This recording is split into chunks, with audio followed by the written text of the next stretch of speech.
Exercise 5.3 का ये रहा तीसरा प्रश्न, जिसमें हम लोग 2 प्रश्नों का सॉल्यूशन करेंगे। तो लेते हैं पहला प्रश्न। 15 को 3 ऐसे भागों में बांटें कि वे एपी में हो तथा उनके वर्गों का योग 83 हो। तो यहाँ हम इसे मान लेते हैं। मान लिया कि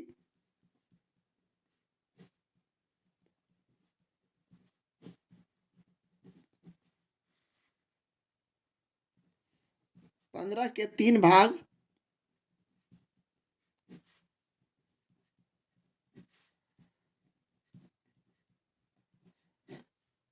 क्रमशः a माइनस डी,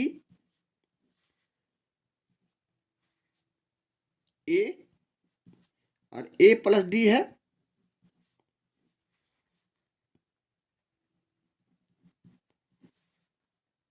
जहां d इज ग्रेटर देन 0 होना चाहिए। अब हम प्रश्न से लिखते हैं, इसलिए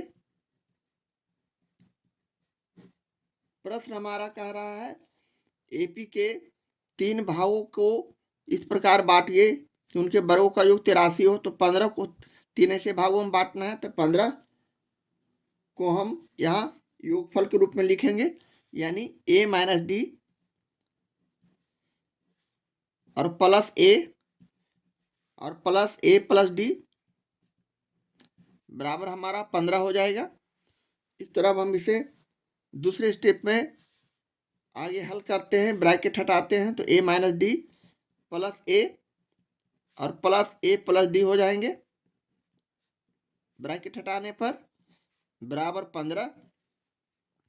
अब हम इक्वल संख्या विपरीत चिन्ह को हटाते हैं, यानी माइनस डी और प्लस डी बराबर का संख्या है और विपरीत चिन्ह है, ये दोनों हट जाएंगे। तो हमारे पास संख्या बच गया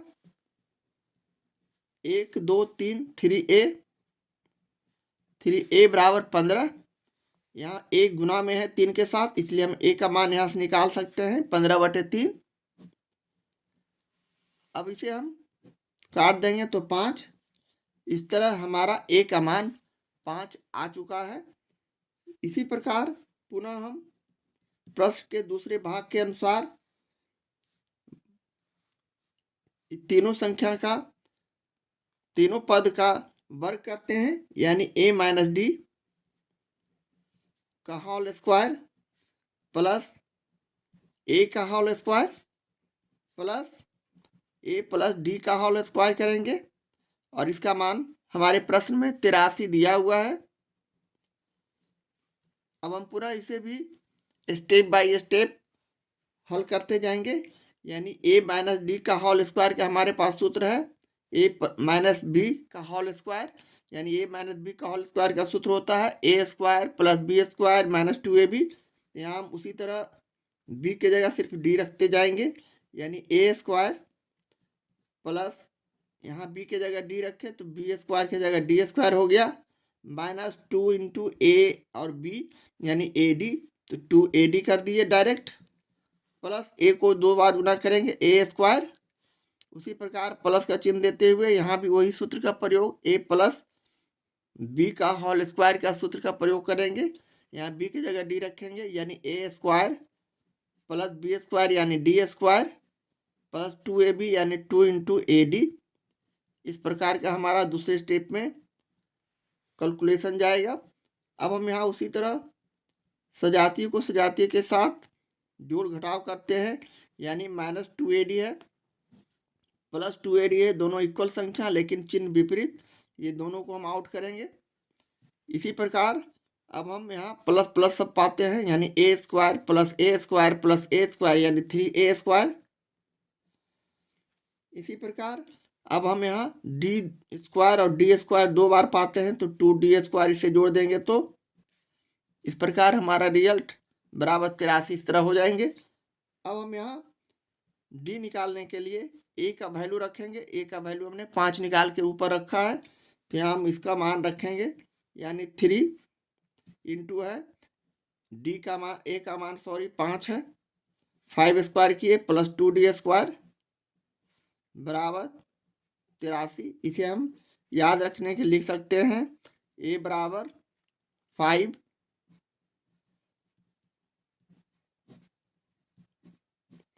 रखने पर अब यहाँ से हम लोग कैलकुलेशन को आगे बढ़ाते हैं, यानी 3 गुने 5 को 2 बार गुना करेंगे तो 25 प्लस 2d² इक्वल टू 83। अब हम इसे आगे बढ़ाते हैं अपने कैलकुलेशन को दूसरे स्टेप में, तो हम इसे 25 या 75 कर देंगे प्लस 2d² इक्वल टू 83। पुनः हम इसे आगे बढ़ाते हैं तो प्लस 2d² को हम इधर रहने देते हैं लेफ्ट हैंड साइड में, और 75 को हम राइट हैंड साइड में ले जाते हैं तो -75 हो जाएंगे, इसलिए कि ये चिन्ह का परिवर्तन होता है दूसरी साइड ले जाने पर।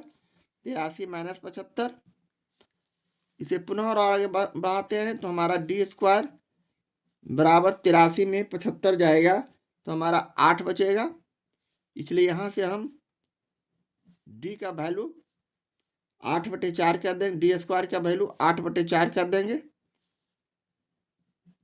और इसे काट देंगे तो हमारा रिजल्ट हो जाएगा 2 है, सॉरी तो यहाँ 2 रखेंगे, 2 चौक 8 यानी 4।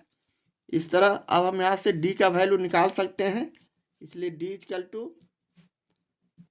4 का वर्गमूल करेंगे तो ±2 आएगा, यानी एक बार 2 और एक बार -2।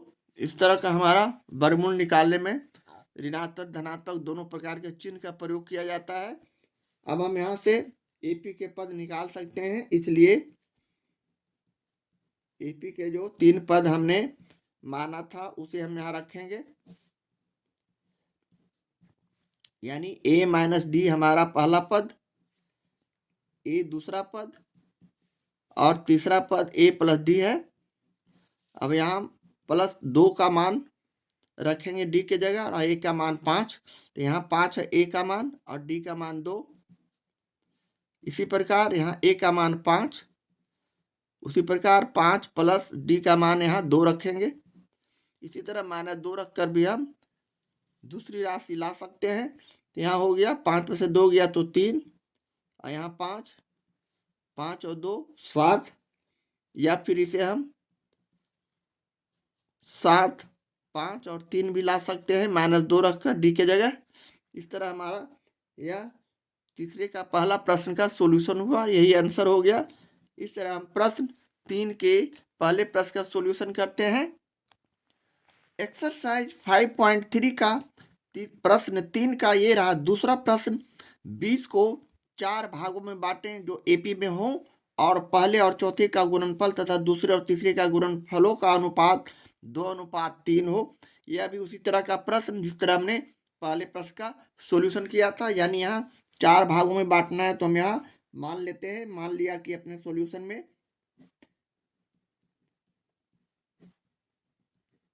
मान लिया कि 20 के 4 भाग क्रमशः हम यहाँ A - 3D, A - D, A + D और A + 3D रखते हैं। 3D है, इसलिए अब हम प्रश्न से लिखेंगे। प्रश्न का से कह रहा है 20 को 4 भागों में बांटना है, यानी A - 3D plus A - D plus A + D, चारों भाग को हम जोड़ देंगे क्योंकि हमारे पास रिजल्ट 15 है, इसे जोड़ने पर 20 है, सॉरी यहाँ 20 लिख देंगे। अब इसे हम ब्रैकेट हटाते हैं तो हमारा रिजल्ट हो जाता है A - 3D plus A - D plus A + D plus A + 3D equal to 20। अब हम यहाँ से एक ही राशि को विपरीत चिन्ह जिनमें हो इक्वल संख्या को हटाते हैं, यानी -3D और +3D हट जाएंगे, कट जाएंगे। इसी तरह -D और +D भी कट जाएंगे। हमारे पास संख्या बच जाएगा 1 2 3 4 4A बच जाएगा, तो इसे जोड़ देंगे तो 4A हो जाएगा। और बराबर 20 है, इसलिए यहाँ से अब हम लोग ए का मान निकाल सकते हैं। इसलिए ए इक्वल टू 20/4, 4 से इसे काट दिए, 4 पचे 20। अब हम पुनः प्रश्न की ओर जाते हैं। प्रश्न के दूसरे भाग में हमें प्रश्न कह रहा है पहले और चौथे का गुणनफल तथा दूसरे और तीसरे का गुणनफलों का अनुपात 2:3 है। तो पहला पद हमारा ये है, पहला, दूसरा, तीसरा, चौथा। जिसे हम इस तरह भी लिख सकते हैं। तो पुनः लिखेंगे T1 पहला पद हो गया, T1 गुना है पहले और चौथे का गुणनफल यानी T4, पहले और चौथे का गुणनफल बटे दूसरे और तीसरे का गुणनफल, दूसरा माने T2, तीसरा माने T3, यानी T1 T4 T2 T3 का अनुपात दिया हुआ है 2/3। अब यहाँ से हम लोग T1 का मान रखेंगे a-3d। T1 का मान यहाँ है, हमने मान लिया है। T1 हो गया, T2 हो गया, T3 हो गया, T4 हो गया, और इसका ही मान हम यहाँ अपने अगले स्टेप में रखते हैं, यानी T1 का मान a-3d। तो हम यहाँ a-3d करेंगे। इसी प्रकार T4 का मान a+3d है, ऐसा हमने माना है। इसी तरह T2 का मान यहाँ हम a-d रखेंगे, और T3 का मान a+d बराबर 2/3 अनुपात में है, 2/3। अब हम इसे हल करते हैं, यानी a-3d और a+3d a-b और a+b के फॉर्म में दिया हुआ है। यानी हमारे पास सूत्र है a-b और a+b equal to a² - b²। और यहाँ हम इसी सूत्र का प्रयोग करेंगे। तो a² यानी a का होल स्क्वायर माइनस b² यानी 3d का होल स्क्वायर,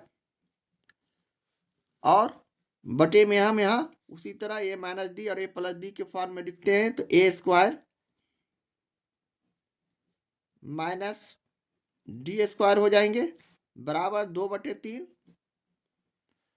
पुनः हम इसे अगले स्टेप में आगे हल करते हैं। तो हम इसे ब्रैकेट हटाते हैं। तो a² माइनस 3/9 d² और बटे यह भी हो जाएगा a² माइनस d² बराबर 2/3।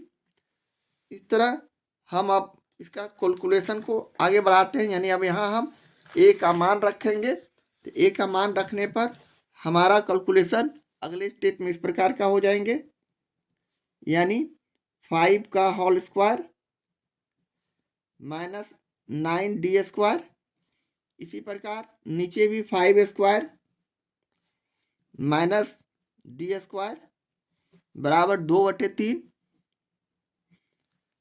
अब अगले स्टेप में पुनः हम इसे अपने कैलकुलेशन को इस प्रकार लिख सकते हैं, यानी 25, 5×5 = 5 को 2 बार गुना करते हैं तो 25 माइनस 9d² और बटे यह भी 25 माइनस d² बराबर 2/3।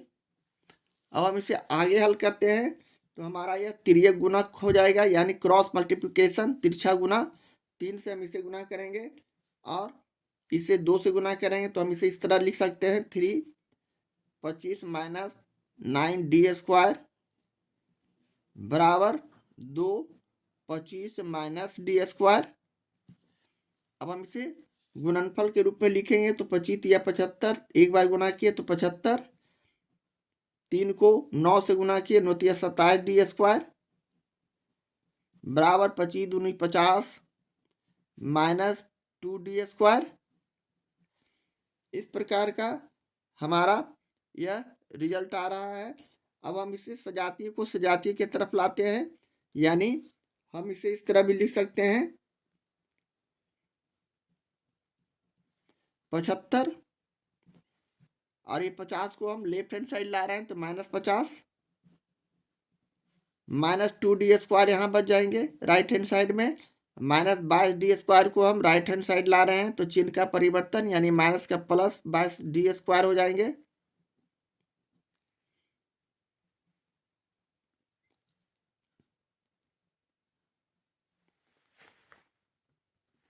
यहाँ हमने गुणा करने में मिस्टेक किया है, 9×27 हो जाएंगे यहाँ, 22 नहीं 9×27, 3 से गुना किए 25, 3 से गुना किए 9×27 डी स्क्वायर, तो यहाँ हमारे पास 27 डी स्क्वायर हो जाएंगे। इसे हम राइट हैंड साइड लाए तो इस तरह हमारा कैलकुलेशन अब इस प्रकार का हो जाएगा, यानी 75 में 50 चला गया तो हमारा रिजल्ट हो जाएगा 25 बराबर -2 डी स्क्वायर में से 27 डी स्क्वायर को घटा दिए तो +25 डी स्क्वायर।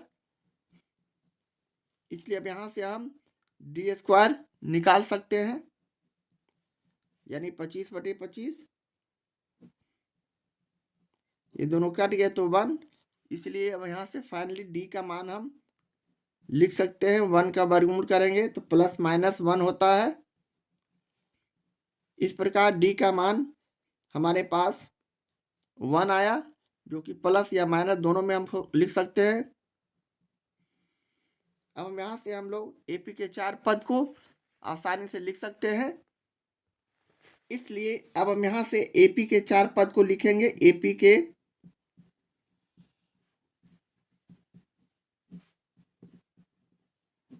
4 पद इक्वल टू a - 3d,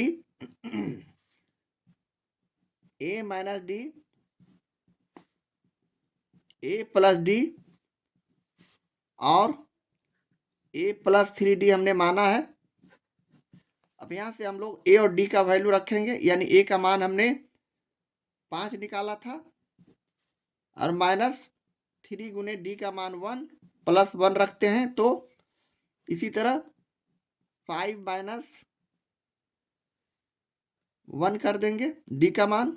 इसी तरह a और d का मान यहाँ 5 + 1, इसी तरह यहाँ a का मान 5 + 3 गुने 1, यहाँ हम +1 का वैल्यू रखते हैं। तो हमारा रिजल्ट इस प्रकार का आ चुका है, यानी 5 में से 3 में 1 से गुना करते हैं 3, 5 में से 3 गया तो 2, इसी प्रकार 5 में से 1 गया तो 4, 5 और 1 6, 5 और +3 में 1 से गुना करते हैं तो 3, 5 5 3 8, और इसका रिवर्स यानी अगर -1 रखते हैं तो हमारा रिजल्ट 8 6 4 और 2 हो जाएंगे।